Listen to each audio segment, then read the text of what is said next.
শুরুতেই থাকছে আজকের চাঞ্চল্যকর খবর, বাদ যাচ্ছে শেখ হাসিনার পরিবার ও আওয়ামী লীগ নেতা। হ্যামিলনের বাঁশিওয়ালার মতো সমাবেশকে ভাসিয়ে দিয়েছেন নাহিদ। শুল্ক থেকে রেহাই পেতে বাংলাদেশকে যে শর্ত দিল যুক্তরাষ্ট্র। জানিয়ে দেব আওয়ামী লীগ নিষিদ্ধের দাবিসহ হেফাজতের 12 দফা। এবং সর্বশেষ জানিয়ে দেব আজকের সবচেয়ে গুরুত্বপূর্ণ সংবাদ, ইসরায়েলের সঙ্গে কোকা কোলার কি সম্পর্ক, এ নিয়ে থাকছে বিস্তর আলোচনা। আশা করি সবার ভুল ভেঙে যাবে। শুনছিলেন শিরোনাম, এবার বিস্তারিত। তবে তার আগে ভিডিওতে লাইক দিবেন, কমেন্ট করে জানিয়ে দিন আপনি কোথা থেকে আমাদের সাথে যুক্ত রয়েছেন। সবার আগে সর্বশেষ সংবাদ পেতে আমাদের চ্যানেল সাবস্ক্রাইব করে সাথে থাকা বেল বাটনটি অন করে অল সিলেক্ট করে দিবেন এবং আমাদের পেজটি ফলো করে রাখবেন আর নিউজটি আপনার সোশ্যাল মিডিয়ায় শেয়ার করে দিবেন। পতিত আওয়ামী লীগ সরকারের আমলে নেওয়া 20টি উন্নয়ন প্রকল্প থেকে বাদ যাচ্ছে শেখ হাসিনার পরিবার ও আওয়ামী লীগ নেতাদের নাম। এর অধিকাংশই বঙ্গবন্ধু শেখ মুজিবুর রহমান ও শেখ হাসিনার নামে নিয়েছিল সংশ্লিষ্ট মন্ত্রণালয় ও বিভাগ। এসব নাম ব্যবহার করে ওই সময় প্রকল্পের দ্রুত অনুমোদন, পর্যাপ্ত বরাদ্দ নেওয়া, নানা অনিয়ম ও দুর্নীতি করা সহজ ছিল বলে মনে করেন সংশ্লিষ্টরা। তবে পরিবর্তিত পরিস্থিতিতে এসব নাম গলার কাঁটায় পরিণত হয়েছিল। এসব নাম বদলের কারণে প্রকল্পগুলো বন্ধের হাত থেকে রক্ষা পেতে পারে। 23 মার্চ অনুষ্ঠিত জাতীয় অর্থনৈতিক পরিষদের নির্বাহী কমিটির সভায় নাম বাতিলের সিদ্ধান্ত হয়েছে। এতে সভাপতিত্ব করেন প্রধান উপদেষ্টা ডক্টর মোহাম্মদ ইউনূস।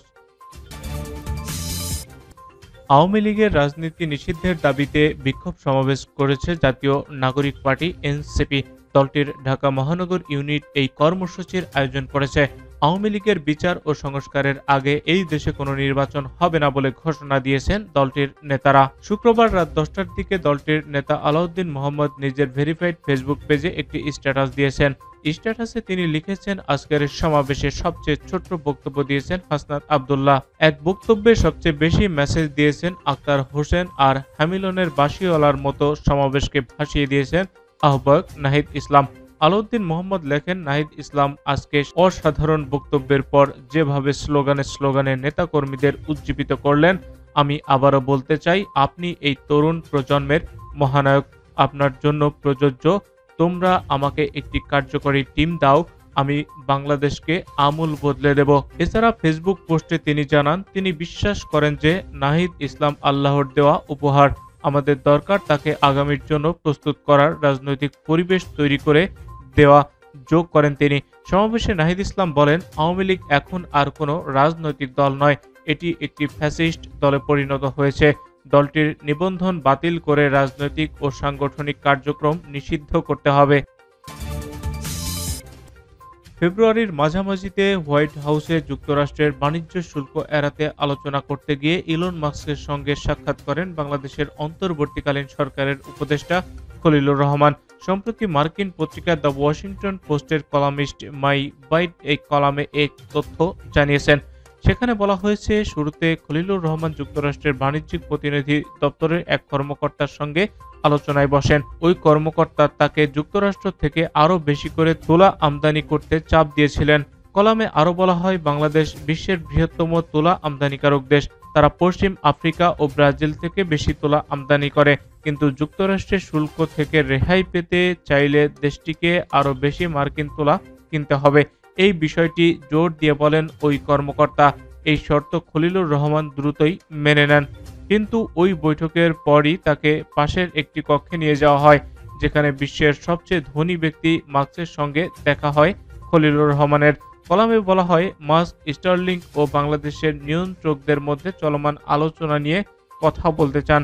যদিও স্টারলিংককে বাংলাদেশের বাজারে প্রবেশ করতে না দিতে স্থানীয় টেলিকম কোম্পানিগুলোর চাপ ছিল। আওয়ামী লীগ নিষিদ্ধের দাবিসহ 12 দফা দাবি ঘোষণা করেছে হেফাজতে ইসলাম বাংলাদেশ। শনিবার 3 মে রাজধানীর সোহরাওয়ার্দী উদ্যানে অনুষ্ঠিত সমাবেশ থেকে অন্তর্বর্তী সরকারের কাছে ওই দাবিগুলো জানানো হয়। সমাবেশে 12 দফা সম্বলিত ঘোষণাপত্রটি পাঠ করেন সংগঠনটির নায়েবে আমির মাওলানা মাহফুজুল হক। ঘোষণাপত্রের প্রথমেই নারী সংস্কার কমিশন বাতিল এবং আলেম ও নারী প্রতিনিধিদের সমন্বয়ে নতুন কমিশন গঠনের দাবি জানানো হয়। অন্যান্য দাবিগুলোর মধ্যে রয়েছে সংবিধানে আল্লাহর উপর পূর্ণ আস্থা ও বিশ্বাস পুনঃস্থাপন এবং বহুত্ববাদ পরিহার, শাপলা ও জুলাই মাসের গণহত্যার বিচার ও দ্রুত ট্রাইব্যুনাল গঠন, নির্বাচনের আগেই আওয়ামী লীগের বিচার ও তৎপরতা নিষিদ্ধ ঘোষণা, চট্টগ্রামে হিন্দুত্ববাদীদের হাতে নিহত আইনজীবী সাইফুল হত্যার বিচার, শেখ হাসিনার আমলে করা সব রাজনৈতিক মামলা প্রত্যাহার ও গুম খুনের বিচার, গাজায় হামলা বিষয়ে সরকারের অবস্থান স্পষ্টকরণ, প্রাথমিক থেকে উচ্চ শিক্ষা পর্যন্ত ইসলাম শিক্ষা বাধ্যতামূলক করা, মিয়ানমারের জন্য মানবিক করিডোর প্রকল্প থেকে সরে আসা, পার্বত্য অঞ্চলে বিদেশি কার্যক্রম বন্ধ এবং কাদিয়ানীদের অমুসলিম ঘোষণা করা।